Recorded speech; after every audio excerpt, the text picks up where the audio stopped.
তিমি মাছ বলল, সুলাইমান আমি হা করে রাখবো আমার মুখটা যতক্ষণ না আমার পেট না ভরে তুমি খাবার দিতে থাকবা, পেট ভরে গেলেই মুখ বন্ধ করে ফেলবো।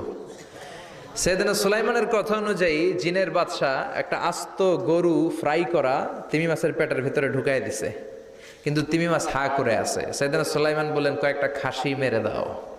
কয়েকটা খাসি দিয়ে দিল, তারপরও হা করে আছে। বড় বড় ডেক থেকে পোলাও দাও, খিচুড়ি দাও, বিরিয়ানি দাও, আরো কয়েকটা গরু দাও, হা করে আছে। আরো কয়েকশো গরু দাও, হা করে আছে। আরো কয়েক হাজার গরু দাও, হা করে আছে। সুবহানাল্লাহ কইবেন না? দিতে দিতে 1 কিলোমিটারের খাবার নাই, 2 কিলোমিটারের খাবার শেষ, 10 কিলোমিটারের খাবার শেষ, 20 কিলোমিটার শেষ, 30 কিলোমিটার শেষ, 40 কিলোমিটারের খাবার শেষ। এখনো তিমি মাছের মুখটা হা করা আছে না নাই? সাইয়েদনা সুলাইমান সেজদায় পড়ে গেলেন, ডেকে বললেন, আল্লাহ আমি বুঝি নাই গোটা বিশ্বের সবাই